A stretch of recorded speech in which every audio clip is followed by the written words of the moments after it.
চালাইছেই কয় জানি না, কেউ বলতে চায় না। শেষ পর্যন্ত সত্যটা আমরা বাইট করি। মার্ডার মিস্ট্রি নিয়ে সারা দুনিয়ায় প্রচুর সিনেমা হলেও ঢাকাই ছবিতে কেন যেন এই ঘটনার মুভি তেমন একটা নাই বললেই চলে। সেদিক থেকে শারাফ আহমেদ জীবনের ঈদের সিনেমা চক্কর 302 কে ব্যতিক্রমী বলতে হবে। কে এবং কেন, এই দুই প্রশ্নের উত্তর খুঁজতে খুঁজতে এগিয়েছে সিনেমাটির কাহিনী। সদ্য কৈশোর পেরোনো তিন বন্ধু সাদমান, লিমা ও রায়ান গাড়িতে বসে আড্ডা দিচ্ছিল, বলা ভালো নেশা করছিল। এই নেশার জিনিস নিয়ে সাদমান ও রায়ানের মধ্যে ঝামেলা হয়। রাগ করে সাদমান বাসায় চলে যায়। একটু পরে তাকে শিক্ষা দিতে হাজির হয় রায়ানও। কিন্তু বাসায় ঢুকেই রায়ান আবিষ্কার করে সাদমানের রক্তাক্ত মৃতদেহ। ডিবি অফিসার মইনুলের উপর পড়ে তদন্তর ভার। দায়িত্ব নিয়েই রায়ানকে গ্রেপ্তার করে মইনুল। কিন্তু রায়ান কি সত্যিই খুনি, নাকি এই খুনের পেছনে রয়েছে অন্য কোনো রহস্য? চক্কর সিনেমাটির চিত্রনাট্য লিখেছেন সৈয়দ গাউসুল আলম শাওন ও নাহিদ হাসনাত। চিত্রনাট্য পরামর্শক ছিলেন তানিম নূর ও সানিয়াত হোসাইন।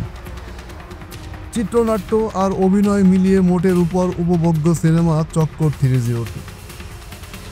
পুলিশের তদন্ত নিয়ে সিনেমার সাধারণ নিয়ম মেনেই তৈরি হয় এটি। ধরনটা খুব চেনা হলেও নির্মাতা বাড়তি কিছু করার চেষ্টা না করে বরং যেটা বানাচ্ছেন সেটা মন দিয়ে করার চেষ্টা করেছেন। তদন্ত প্রক্রিয়া শুরুর পর থেকেই একটা টানটান উত্তেজনার মধ্যে ঢুকে পড়তে হবে।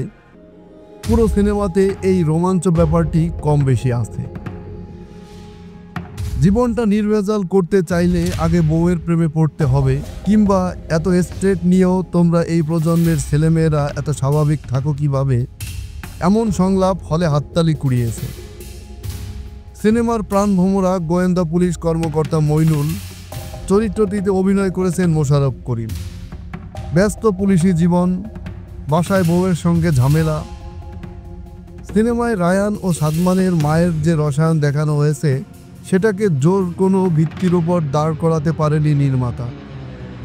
কেনই বা দুজনে এতটা সময় ধরে কথা বলে গেলেন, সেই প্রশ্নের উত্তর নেই। একইভাবে কিছু জায়গায় পার্শ্ব চরিত্রদের অনেক সময় দেওয়া হয়েছে মনে হয়। খল চরিত্রে গন্ডারবাবু হিসেবে সুমন আনোয়ারের উপস্থিতি ছিল সত্যিই ছাপ ফেলার মতো। ইদানিং তিনি খল চরিত্রে প্রচুর কাজ করেন, বেশিরভাগ মনে রাখার মতো হয় না, তবে চক্কর উজ্জ্বল ব্যতিক্রম। চক্কর 302 শেষ হয়েও যেন শেষ হয় না। কে জানতো আস্তিনের তলায় চমক লুকিয়ে রেখেছিলেন নির্মাতা।